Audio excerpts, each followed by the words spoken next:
keep it going. Playing a lot of people from Brazil today. Okay, e4. We're gonna stick to our guns. e5.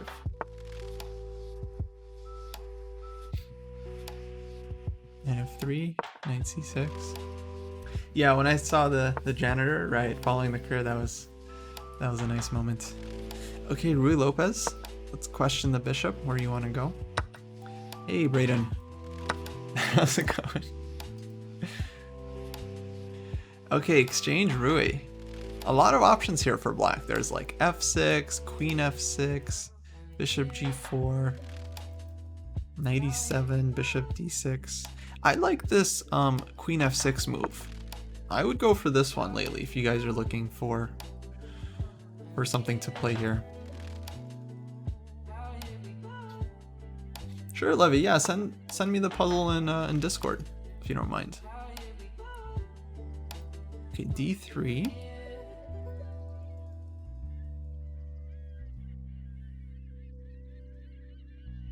I think we just want to develop here, like bishop g4.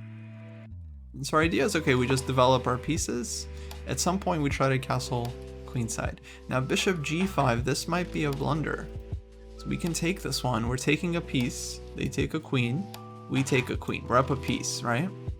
And then both bishops are hanging. And his bishop doesn't really have anything juicy to do. So we're probably just going to trade. Otherwise my bishop is going to get out. And if takes, queen takes g5, that's it. There are sometimes some tricks. When bishop takes f3, they can play like queen d2. Maybe that's even the best move. But still, I'm going to go queen g6, and they're going to have to take and open up the king. And then we'll have h6 there. So yeah. That's going to be a GG. Idea behind queen f6 is basically like defending the e5 pawn and developing. So a lot of times bishop comes out to d6, then knight comes out to e7 behind there. It's kind of a weird move, but actually it's like there's no perfect line against the exchange, but it's a way to just start setting up the pieces, because if you play bishop d6, there's some concrete issues in this position with d4. So queen f6 is a little bit more accurate to start with this one, because on d4 you take, and then e5 is not as annoying. They also don't have queen takes d4. So if you can imagine bishop d6, d4 takes, queen takes d4, hits the g7 pawn, and black doesn't have a great answer there. So that's kind of the difference as far as I understand it. I could be wrong. Okay, white took on e5, so now I think we're just going to try to get our bishop out and take stuff along the way. Okay, bishop takes here. I think I'm going to take this pawn, and then I'm going to just trade off, because we're up a piece now, so we just want to keep things really simple, especially in the endgame. No reason to really do anything super fancy. We're just going to take all the material we can get. Oh my god, I missed bishop c5 check. Brutal. Unfollow. Unfollow, unsub. Unbelievable, guys. I mean, I was so happy that he blundered the rook. I didn't realize he blundered the full rook. That's an unfollow. I wouldn't blame you if you guys just unfollow the channel. Yeah, just ban me. Just ban me. Alright, we're gonna get all the pieces in. Knight is coming out. Bishop comes out somewhere. Maybe bishop c5. And hey, Premier Chess, thanks for subscribing. Thanks for the support. Okay, knight c3. We're not gonna be fancy here. We're just trading, and we're developing. Just bringing the rooks to the center. Easy. Yeah, I got shankied. I shankied myself. Scott, I'm not sure. Link to Dojo Rapid Tournament. I'm not sure which one you're referring to. You know, actually, I don't know. I mean, of course, we could have taken the pawn, but I think, you know, at this level, it's like, when you're up a rook, just trade stuff off. I think that's the easiest way to win games.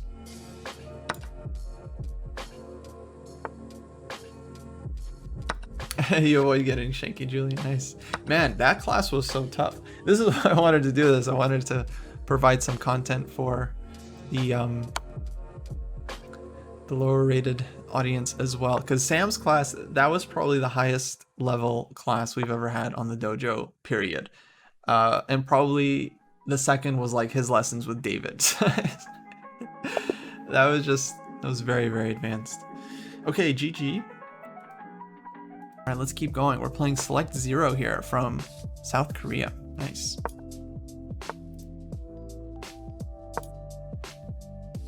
Okay, knight f3, knight c6. Italian game. Let's play bishop c5. This is the one I like. I started at 800 case money. Okay, white castle. So here I think this is kind of an accurate move, d6. Just securing the e5 pawn and making it harder for white to play any of these d4 gambits. Petrov, I'm not a fan. To be honest, I feel like it's a little passive and not that much fun. This is gonna be a long speed run. No, that's right. This is gonna be a multi-day project.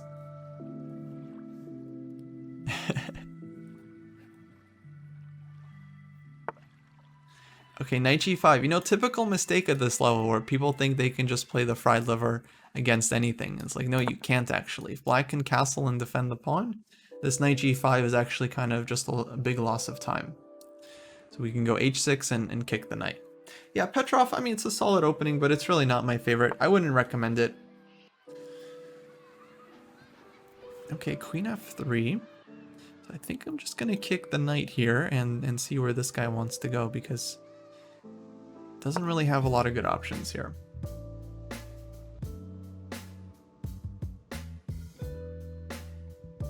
So B-Baller fan says they're 18 months into their chess journey and only playing Italian and Scotch as white.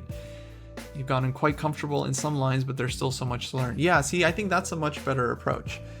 Choose like one opening, like Italian game, Scotch game, and learn those, you know, pretty well, and stick to those until you feel like you have a really, really comfortable understanding, and then kind of slowly branch out.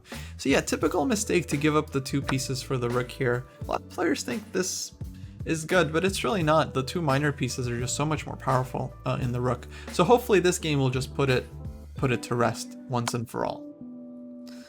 This idea. Hopefully you guys never do this, because now our bishop is coming out, our knight is coming to d4. This is probably my next move, because I'm hitting the queen, I'm hitting the c2 pawn as well. I'm guessing I'm going to go knight d4, queen d1, bishop g4, and it's going to be bad.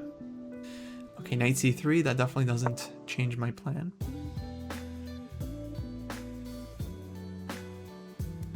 What is my recommendation for beginners when facing e4? I think e5 is a good choice. I think these lines are worth learning. I think the Sicilian is also a really good opening. I would choose one of these two moves if I was starting out, or if I was telling someone what to play. Is there any good book on the Ruy Lopez? Depends on what level you're looking for. Yeah. It's hard to say. Like, if you're looking for some kind of super advanced guide, I'm not sure if it's out there. If you're looking for like a beginner intermediate, then there was this book by Herman Gruten, like Understanding the Ruy Lopez. I really want this one, but it's covered. We could play for a cheapo here with bishop b4, but I don't like cheapos, because this is not a good move. Like, why will just go king h1, and we don't want to give up our bishop. So let's see. We could be a little greedy, or we can play for the initiative with knight h5. Hold on, what's happening on knight h5? I've seen this in Puzzle Rush. This queen is kind of trapped, right? Like, queen has no squares, has to go to e3, and then minimum we can take here. Queen f3 check, knight will come back. Fortunately, we don't really have a good move after queen e3, at least not the one that I can see. Okay, we'll still play it though. I still think it's a good move. And on queen e3, we can consider other things as well, like knight f4 actually comes to mind. Threatening knight e2 and winning the queen.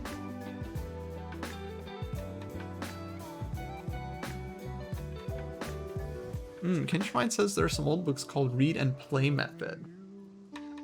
What level are those for, would you say? Yeah, I like this move, because on knight takes c2, again, they have queen f3. This one kind of activates the knight and threatens knight e2, winning the queen.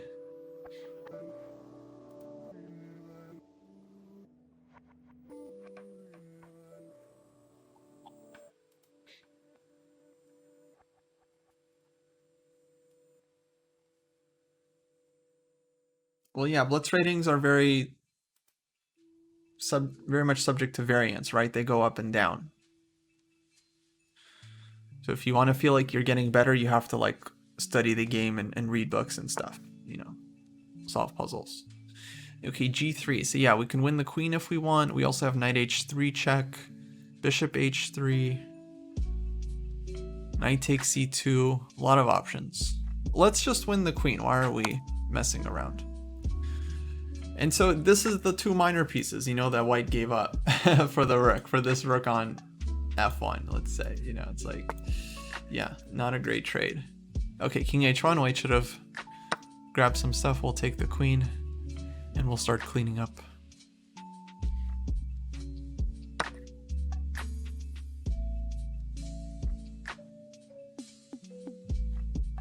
Let's take this guy. This guy is a goner, but that's okay. All right, see, that was a mistake. This knight was lost anyway. White should have taken this one first and then would have been able to take this one. Now I can at least think about saving this knight. And I think I will, knight e2. Seems good to me. Sure, he can take this pawn with check. I'll just get my king out of the way. We're up a queen, guys. We're not worried here. We're not worried.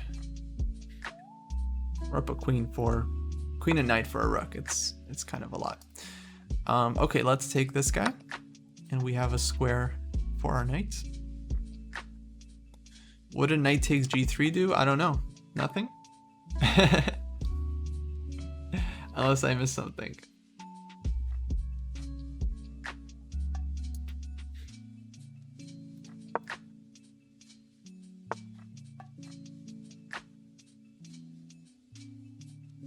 c3. All right, we're gonna bring this guy back. I wish I could get my bishop out first.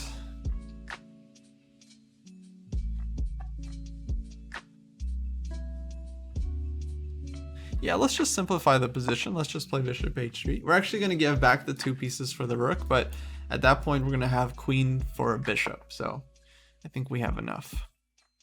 All right, rook f2 will come back.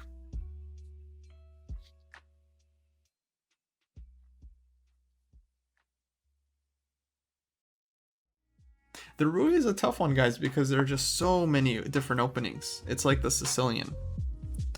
It's a very, very large beast.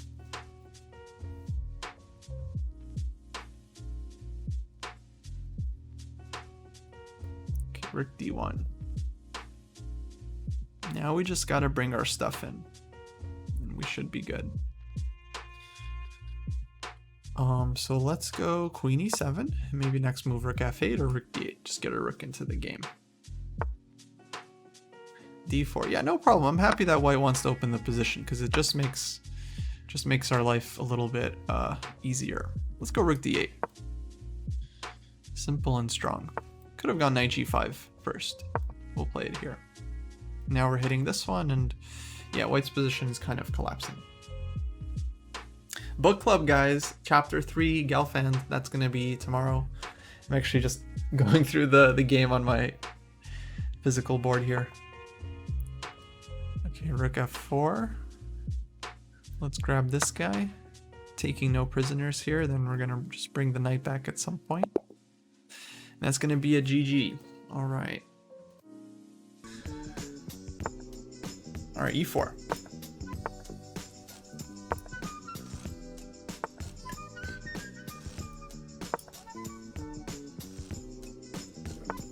Italian game, we're sticking with this. Evans Gambit, b4. All right, here we go. Maybe this guy's an Aganmater fan. Where is he from? He's from around there. Croatia? Sure. Okay, c3. Against the Evans Gambit, I like putting the bishop on e7. Now, this is one opening that is kind of tough if you don't know the theory. I'll be honest about that. When I was playing e4, e5, I remember I had a tournament when I was like 15, 1600, and two people played the Evans Gambit against me. I'd never seen it before in my life. Two people played it like in back-to-back games, and I lost both games just horribly. I just had no idea what to do. I don't like bishop b6 here. I just think it's not, I mean, I think it's supposed to be fine, but I don't fully trust it. I've always liked this line with bishop e7 and then knight e5. It's kind of a funky line, but once you learn a couple of details, you can make it work. But yeah, Brock, I'm not totally sure. I think Jesse and David are a fan though of bishop b6, so they might know a little bit more. Scotch is a good opening. I'm down with the Scotch for sure. Okay, so the point of this one is we're hitting the bishop, and we're not letting white play their like queen b3 stuff, because that's kind of white's big threat in these positions, is they want to play queen b3, and we're kind of playing against that. I do like the King's Indian. Yeah, I just think if you're gonna play the King's Indian, you do want to learn some ideas there. Okay, bishop b5. I'm on my own here. I'm tempted to just get this tempo. Let's chase the bishop. Usually bishop comes back, and then black just plays d6.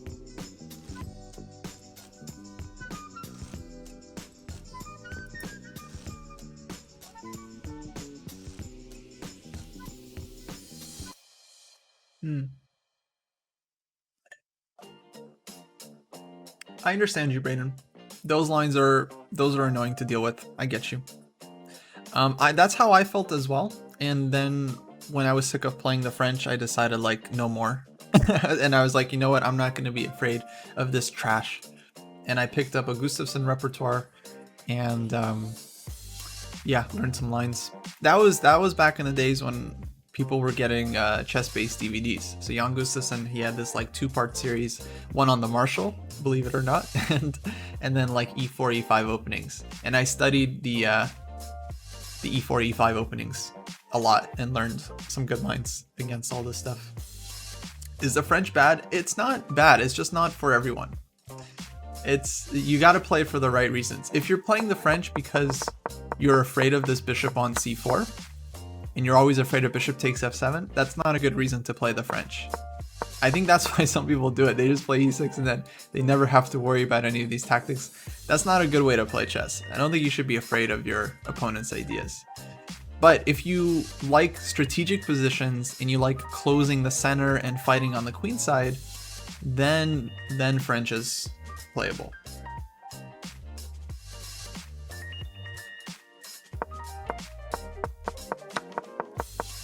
Well, Stonewall is kind of a different thing. Okay, we're gonna play d6 here. We actually are willing to give back our extra pawn to kind of force white to weaken their structure. Queen a4 check. Thankfully, we have c6, so we're okay here. We're not losing the knight. Hey, Askasis. Thanks for following.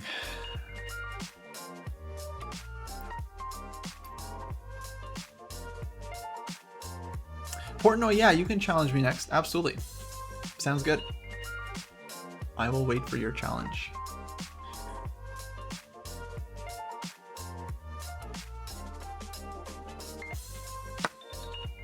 Okay, d takes e5.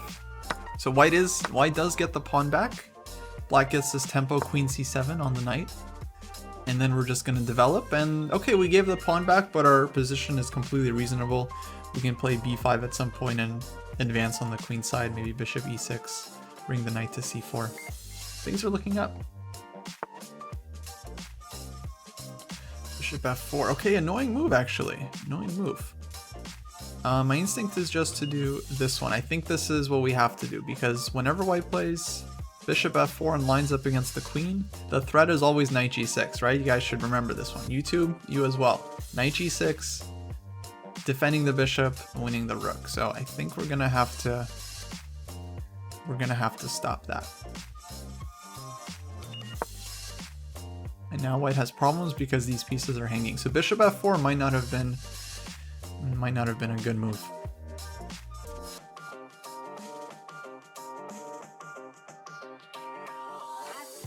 I do, Brayden. I'd be happy to help you.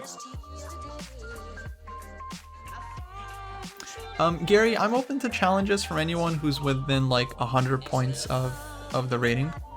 So if you're like, you gotta be in the 1200s. So if you're over 1300, too high. But if you're in the 1200s or like 11 something, that's good.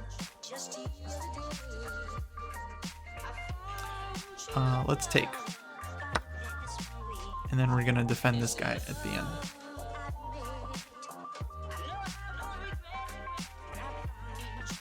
Yeah, sounds good, Brayden. Complex Gaming, thanks for following. Sorry you couldn't get the username without the 1 in there, but still looks cool.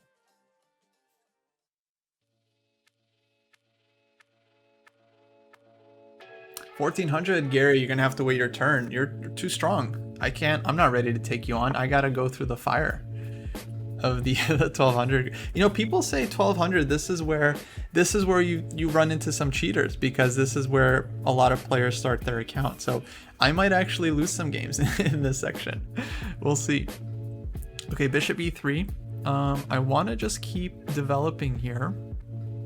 I'm a little bit worried about f4, so I want to be respectful of this one. We can take the pawn, but that feels a little bit greedy. I don't think we really need to do this one. Really, we have to figure out how we're dealing with f4, because if I go knight f6, then f4, bishop d6, e5. And we're getting forked. Zarek, thanks for following.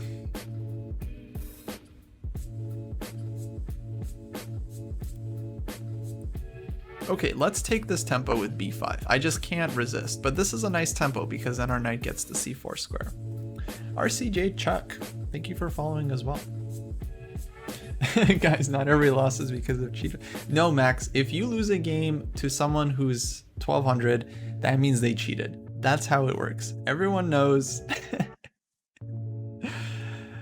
No, I'm just kidding. I'm just kidding, of course. But I'm sure there are more cheaters at this bracket than at, because it makes sense. Like if you create an account to cheat, then you're just going to do it, right? So 1200, 1500, 1800, these are the danger zones that we're going to have to break through. Maybe it's all a myth. Maybe people are just making this up. I'm kind of curious to find out myself.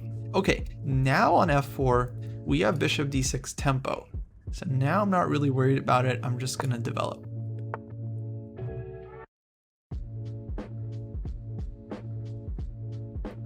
And now we're okay.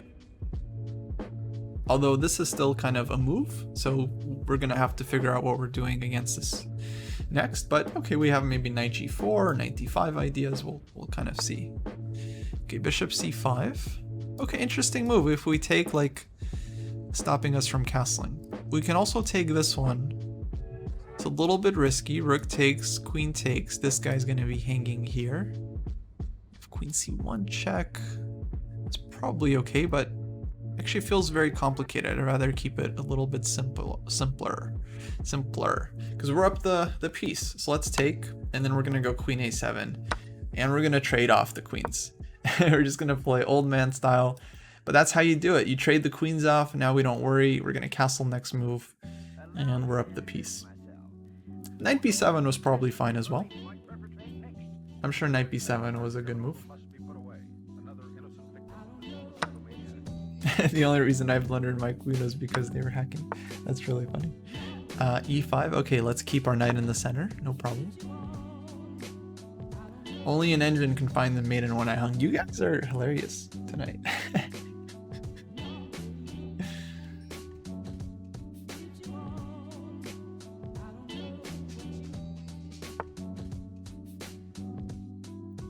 Okay, bishop e4. Let's just castle.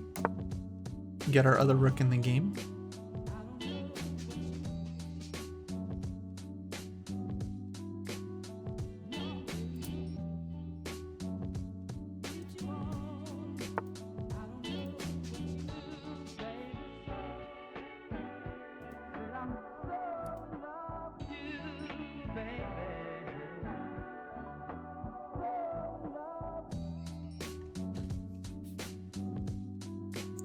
Okay, just gonna keep developing everything.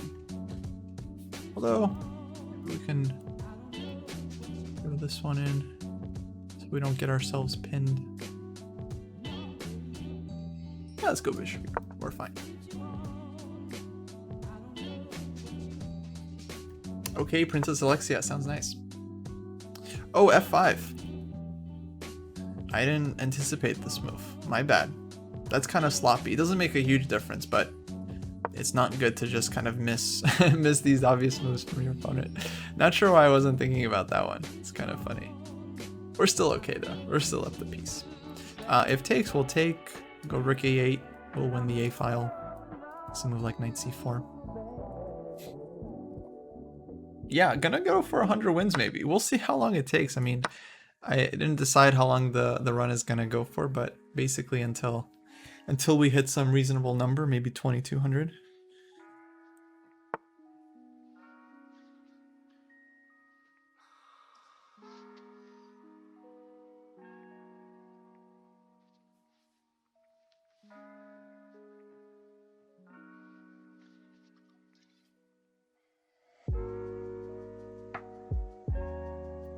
All right, let's offer a trade of knights. I don't know my actual rapid rating. I honestly haven't played a lot of rapid online. This is my first time. In fact, the reason I chose this time control was to practice for the US Championship qualifier that's happening like this month. It's gonna be, I think, a 10-0 time control. Hikaru speedruns to 3000, right? Well, Hikaru speedruns Blitz, so that's a lot faster. And obviously, yeah, I wouldn't get to 3000. Which you knew that, Max. You knew that, of course. Okay, f6. No worries. We're not worried about this f6. We're just getting our rooks in. And we're gonna just use our extra pieces. We don't have to even worry about it. This pawn is actually not dangerous at all. Take it whenever we want. For the meantime, I just want to trade everything off. So actual rapid rating, I don't know. I mean, my USCF rating is like 2400 or something, but on chess.com might be a little bit different. Okay, so now I think I want to go for the second rank, and if white doesn't want to trade rooks, they're going to have to deal with bishop c6. It's a very typical way of using your rook and bishop in the endgame, is just going after this g-pawn, often a vulnerability, and a very, very difficult thing to deal with.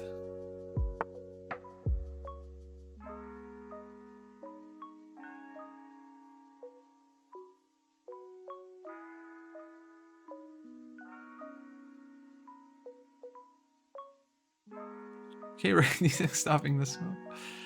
Nice. Okay, we'll take here. See what white wants to do. Next, we'll think about doubling on the second rank.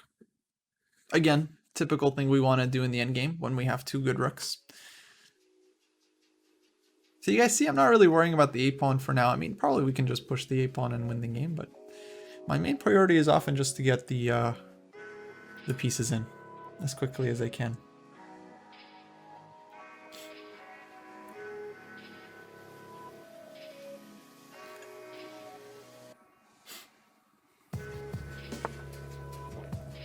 Okay, rook d4 wants to give this check, huh? You know what? Let's stop them. Let's take this square under control. And then next we want to go here and then here. All right, g4. I think time for bishop c6 actually. And we'll go for this this windmill trick. Rook takes c4, rook g2 check, king h1, rook f2, takes, check. Now there's no mate here. Oh no, there is. We got this one. Nice.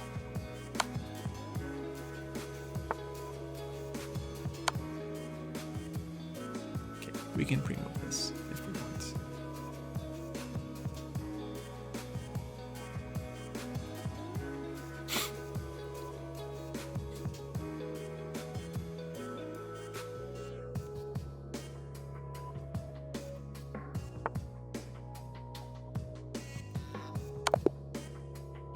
Okay, GG. Let's update the score.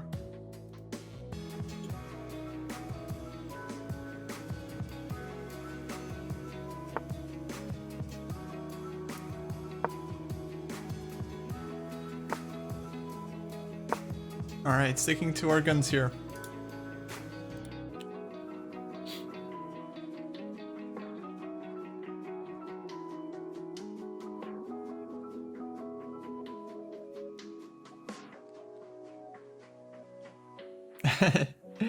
Yeah, Phil, you don't have to mute. That's fine. I guess it'll be fun.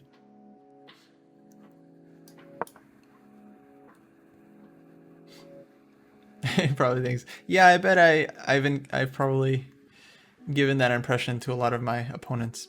I mean, I did put my username as Tara Smurf, so I feel like it's fair game. I mean, I'm clear warning, right? Clear warning. And then I put the stream in my description. So if someone clicks on my username, they'll see twitch.tv/ChessDojo live. All right, let's play the Ruy. But actually, guys, I'm going to talk to chess.com, and what they usually do is they refund all the rating points lost. So when I'm done with this run, I'll tell them that I'm done, and hopefully they'll just close the account and refund all the rating points that I took from people. So hopefully there are no hard feelings about the rating points lost, because everyone's going to get them back. Okay, knight c3, defending the e-pawn. So now it's time to go b5, because they're ready to take and take on e5 possibly. So let's advance this one. Bishop b3, and we're gonna develop bishop c5. Active. And then we want to go d6, maybe h6, castle somewhere, bishop g4, knight d4. And we're in business.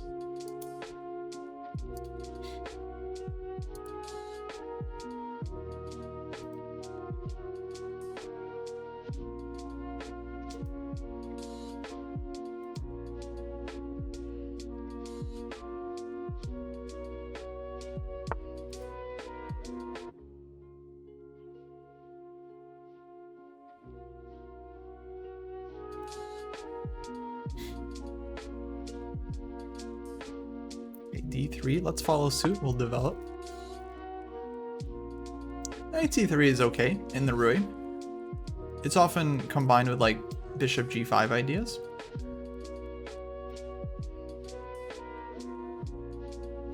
Or bringing the knight to g3. If you think about it, like, you know, the typical plan is knight d2, knight f1, knight g3. Or you can go knight c3, knight e2, knight g3. Both take the same number of moves, so it's definitely possible. But the drawback is that, yeah, often black gets knight a5, and then we win the bishop. In fact, knight a5 here seems like a really reasonable move. Although I want to play h6 first. Yeah, just to challenge the bishop, see where white wants to go. Then we always have the g5 option if we need it, and then we can play, think about knight a5 next move.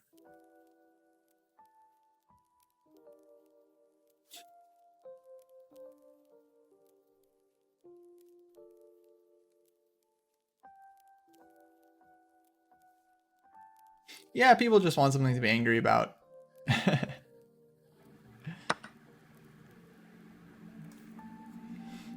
But yeah, if you lose to a cheater, then you feel like that's a real waste. That's a real bummer. But yeah, losing to a strong player is, of course, hopefully a good thing for most people, and not a bad thing.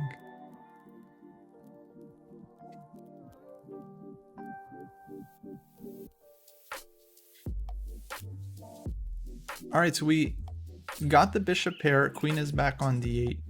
Now we're gonna keep developing from here. We might castle, might go knight a5. So far, white's playing well. I know they're listening, but they're playing good.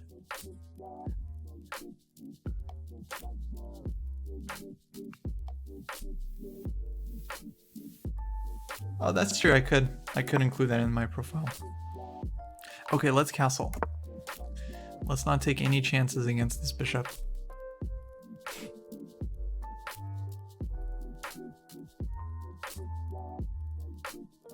Knight a5 again was a decent move there.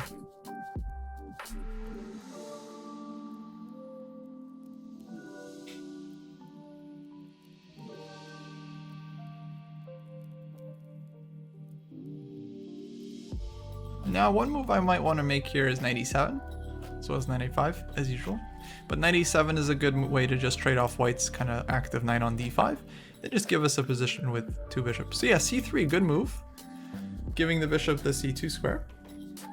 So now I think I want to go here. And trade off this knight.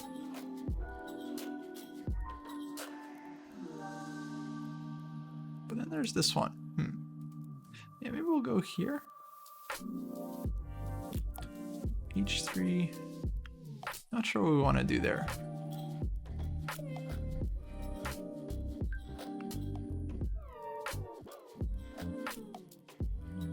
Okay, I'm gonna pull this guy back, kind of getting out of the way of this one, because this can be kind of an annoying tempo sometimes, so it's a useful move to just bring this guy back.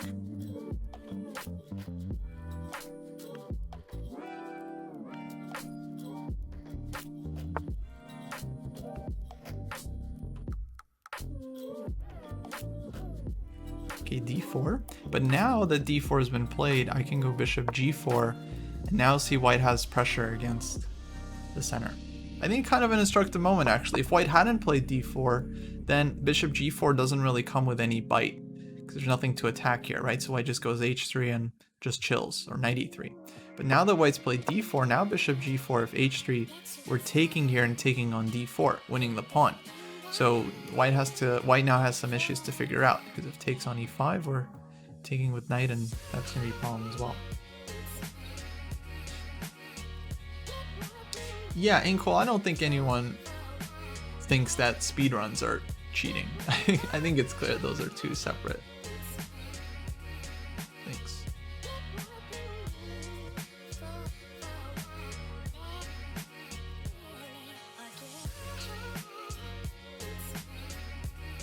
Thoughts on slightly offbeat openings to get younger opponents out of what their coaches drill into them? I have a provisional rating, so I would likely have to play all these overrated kids who just know what the Spanish, Italian, when OTB chess are. Well, Riemann, I mean, it depends on like what you, what is your goal, right? Are you just trying to win a couple of chess games, or are you trying to like improve your own chess?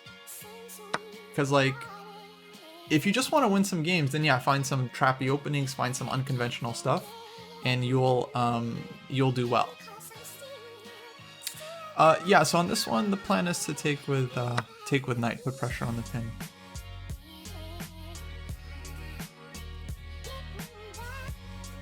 Option for predictions?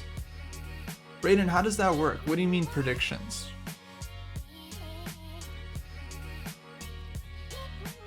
Like, is that a Twitch thing or a chess.com thing? Okay, I have no idea what that is. I haven't looked at it at all.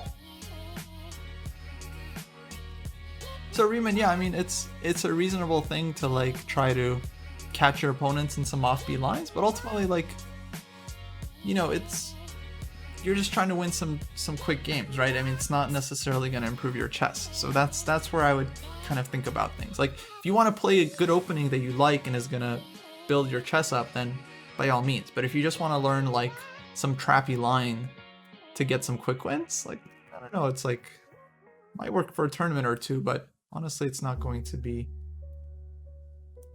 I don't think it's going to give you the biggest gains in the long run. Short-term gains don't necessarily translate to long-term gains. With the cursor. Sorry, buddy. Okay, king h1. So now we can take on f3 and double white's pawns. Question is, do we want to give up the knight or give up the bishop? Or the other way of phrasing the question is, do we want to keep the knight or do we want to keep the bishop? I do like knight takes and then bishop h3 and then going after this pawn, so rook g1.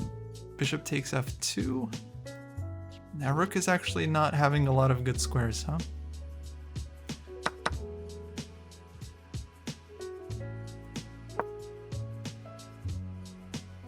Brayden, did you do it? What did you do? Like, nothing, nothing's happening on my end.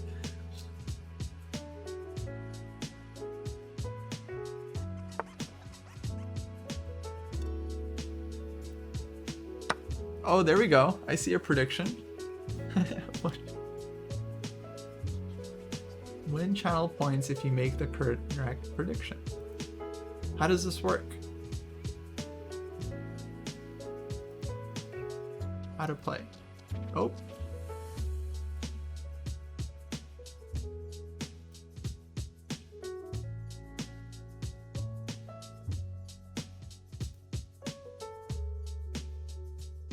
Oh, I can't cast a prediction because I'm the streamer. Wow, so you guys can predict things and then you get... How much are you getting if you get it right? Because obviously, like... Oh, someone's saying no. Wow.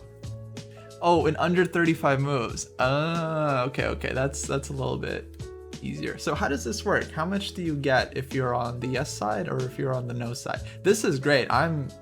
This is incredible. I love this.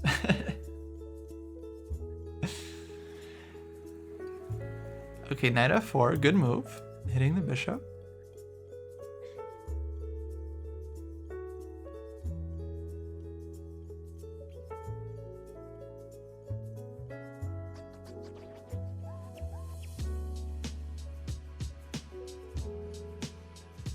Okay, I think we'll take this one. This is move 18. Bishop takes g1. Oh, so the pot is split between the winners. But how much are you guys like betting? Is it up to you to determine how much you guys are betting? Yeah, Jake, I mean, rook takes g7 was possible, but like, yeah, it's just gonna be a free rook in the end. Okay, so now I have to be a little bit careful here because this is hanging and might be some pressure, but knight h5, we have queen g5. So I think I can just bring this guy back and I'm kind of okay.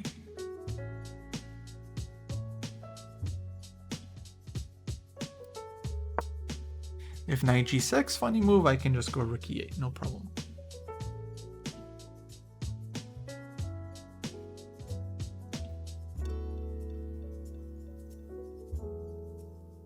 This is move 19, bishop d7.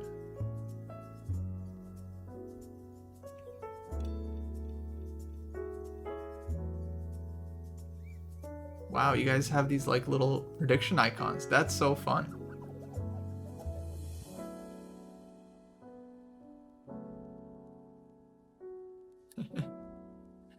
Now the question is, did Portnoy bet on the game? Because it's kind of up to Portnoy to see how long the game lasts. Because they can just resign, they can try to drag the game on. So there's we're gonna have to figure out some ethics around the betting system here, especially when you're playing.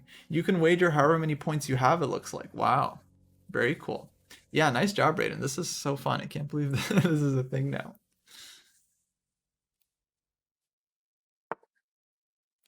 Okay, knight g6. You can also play this one, just give the exchange back. Maybe that's instructive. Takes, we'll take here. And then we're gonna be up a lot of pawns. I like this actually, just giving back some material but simplifying the position to get a winning endgame. 21. You guys are asking me like literally every move what move it is. First it was 18, then it was 19, now it's 21. Okay, this is gonna be move 22. And this is gonna be move 23.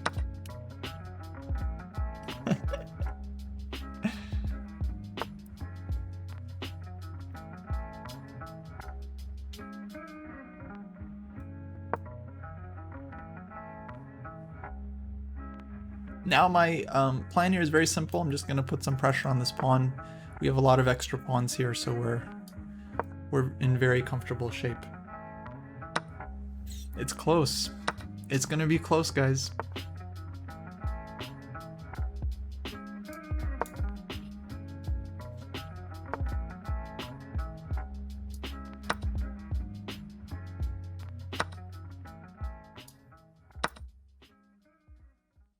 Of course, we want the rook trade because the king and pawn endgame will be very trivial. Move 29, move 30. Uh-oh. Uh-oh, a lot of people guessed yes. All right, I'll play here.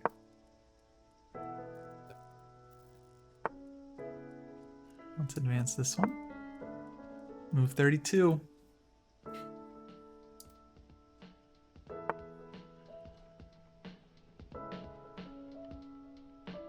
Let's bring the king in. This is the easiest way to win.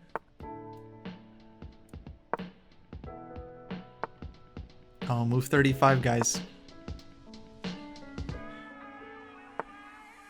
Oh no, that's it. Move 36.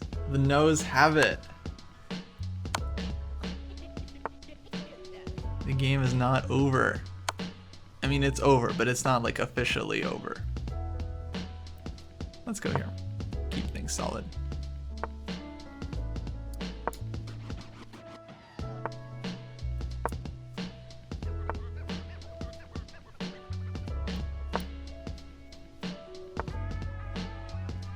Prediction result is no. So what happened? Who won the money? How much money was on the line?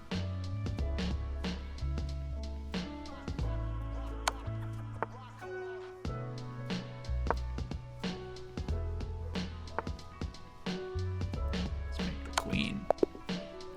Okay, GG, 45 moves. Gotta stop making those value bets. Hardly anyone resigns in this reigning band. Yeah, no, we had a couple resignations. James Holzhauer. Yeah, exactly. That was the guy. Okay, here we go. E4, E5.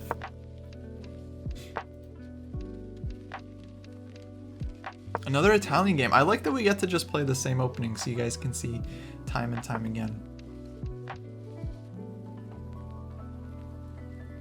Panos, actually, the point of this run was to just show how to get up using the same openings, specifically D4, King's Indian, E4, E5. But I will do more speedruns in the future. I want to do one where I'm only playing E4 and playing some other openings like French, Nimzo. Yeah. This is just a hanging knight. You can't play the fried liver against this. It just doesn't work. We take these. We take these. Oh, game over. No time for a prediction. That's it. That's it.